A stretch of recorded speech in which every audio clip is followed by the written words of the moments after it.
I've just got to get some stuff out, man. I was going to phone the fucking Samaritans, but I'm expecting a friend, Zoe, to. Zoe. Fucking hell, I'm getting confused myself. I smoke too much weed. Yeah, I'm waiting for Zoe to call me, so I'm just decided to do a video instead, so that way the phone's free. Yeah, we haven't really spoken today, actually. I did upset her a bit, actually. I'll tell you the fucking truth, because this is the truth doing the talking. Yeah, I told you what it is with Zoe, man. She'd probably hear this, so I'm just going to hide. She knows how I feel.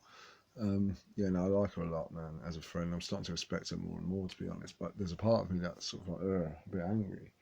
Not angry at her, just angry at the fact that I don't really get what's going on, in the sense that I was drunk, to be honest. I smoked a lot of weed, and we were having. But I'm getting to know her well enough now to know that when she's in that, even if she's in a good mood, she said she doesn't appreciate what I did, and I respect that.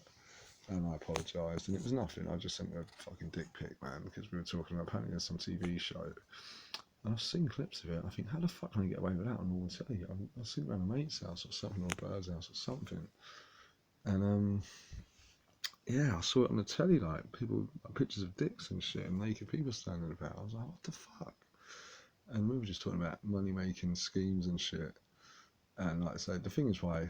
Right, let me just get it clear. This is not an excuse, sorry. It's just, I'll tell you this when I talk to you anyway, or we can just skip past it. I just got to get it out for myself. I hope you understand, darling. But like I said, I've got nothing to hide. Yeah, I want us to stay friends, man. Really do. I really value it, mate. At the moment, you're my best friend, to be honest. You're the person I spoke to the most. I suppose I spend the most time with. But yeah, I want to be your mate. You know what I mean? And if it doesn't have to be anything else, but like I say, we can't. It'd be nice to have a bit of fun when we're having a drink together. As in, I hope I do get that pole dance off you, babe. If everything works out. I mean, I hope you have a smile when you hear that. Yeah, mate, because that dance she gave me was insane. It was insane. And you were like, well, that wasn't very good because I didn't have much room. Because my room's a fucking tight. Sorry about that impression there, mate. As your accent is what I love part of you most. I'm being fucking well open here, man. I don't give a fuck. I ain't got much left to lose in this world, man. I'm not going to get, well, I might get dark and depressing because, well, I feel good at the minute. I do feel good because when I'm high, I feel good, man. And I'm not sure about these meetings, mate, because, I don't think I can really do them. I've never even tried to get a day sober. I go there for company. I go there to wind people up sometimes. I go there to piss people off when I'm angry. Yeah, I do some silly, bad stuff, but I've never had a bad heart, like, you know what I mean, as in, well, I don't mean that physically, fucking, I probably have. But I mean, I've never been a bad person. I've only got more aggressive with age and with the addiction getting worse and not getting what I want in life and shit, and not fucking acting like an adult about things, really. You could say I'm the type of fella that's basically just a fucking, even though I'm not an arsehole at all, and I was very quiet before. I was always fucking like partying, but I wasn't like other people, man. I never got involved in the big gatherings and the conversations. Not because I was just because more happy with myself, man. I've always been more happy with myself. I've always loved, love, love. Rock and roll music's always been the number one thing for me in my life, ever. Nothing's ever come close, except my nephew. My nephew's amazing, man. Incredible. I fucking fleeing around the other night and I wasn't feeling good about it, man.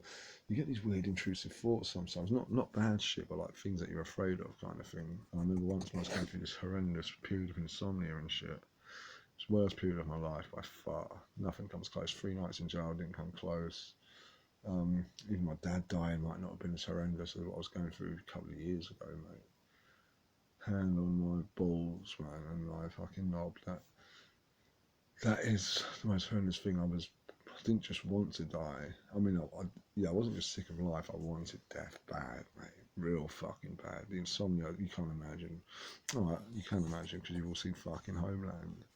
And that's what the CIA do to terror suspects, man. They keep them awake for 3 days straight without a second sleep. And if there's chance in the life, they turn up motherfucking Pantera full blast, so if you don't sleep in, you can't. Or they'll fucking give them cocaine if necessary. But they keep them awake for 3 fucking days. And that's what I was going through. And I wasn't even that fucked up at the time. I wasn't even drinking. The only reason I was drinking was to get some fucking sleep, and I couldn't sleep at all. It was incredible. And once it gets in your head that you're not sleeping well and you think, I'm not going to sleep tonight, and then when you're an addict and your mind works like that and it obsesses over everything constantly, you fucking feel the worst, mate. And I'll tell you, I've never been through it. And if I was fucking manning it up for months, mate, months. My mum saw me fall apart in front of her, man. She thought I was going to kill myself, cut my throat, fucking kill somebody else.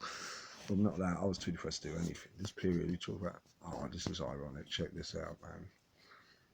Fucking hell, check this out for irony. That's my set, wrote a good song about it, but she never scratched the fucking surface, mate. Check this shit out.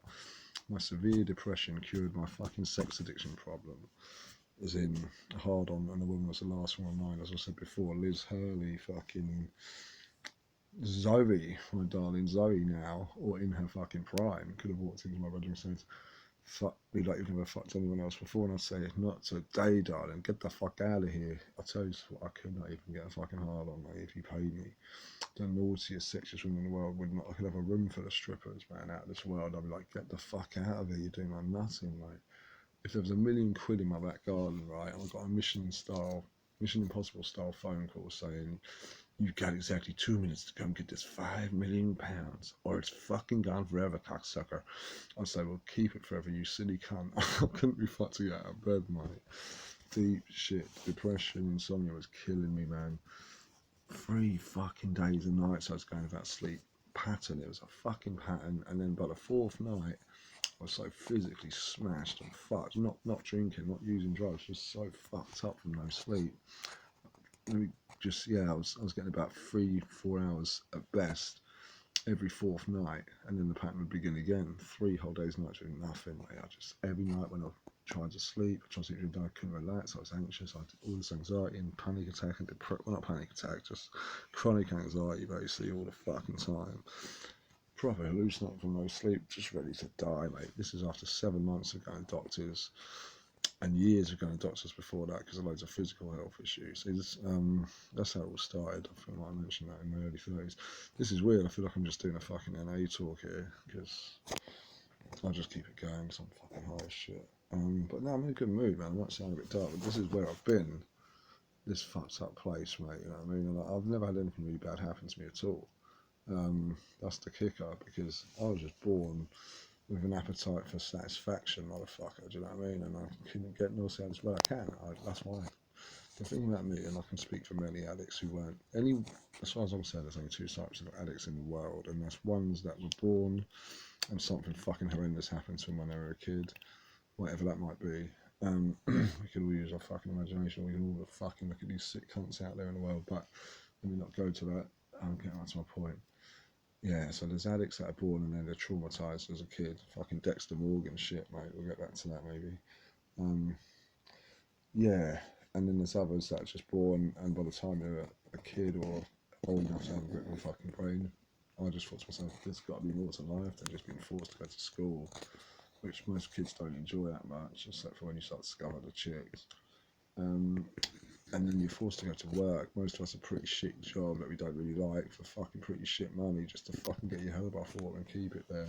And worrying about fucking women and kids and bills and fucking mortgages. I thought that can't be it, man. There's got to be more to life. And then just some little bunch of fucking American lads called Guns and fucking Roses come along. And I heard this shit when I was 8 years old, and I was like, fuck. I don't know what they're singing about exactly, but I know I want to do what they're fucking doing, man. You know what I mean? I just knew it, mate. It was like Mozart looking at a piano when he was 3 and just fucking understood that shit. Ronnie O'Sullivan looking at a snooker cube, John McEnroe looking at a fucking tennis racket, mate. Some people just know what the fuck they are and what they want to do and what they've got to do. I'm telling you, man, I should be teaching the world about addiction, mate, in my opinion, because doctors don't know fuck all. And I'm not caring about, like I say, I know I'm not getting much interest on this channel. I'm going to get a bit serious now. Anyone that is listening, right, I'm not in this for the fucking money. You might hate me, you might not like me, I don't know, you might love me.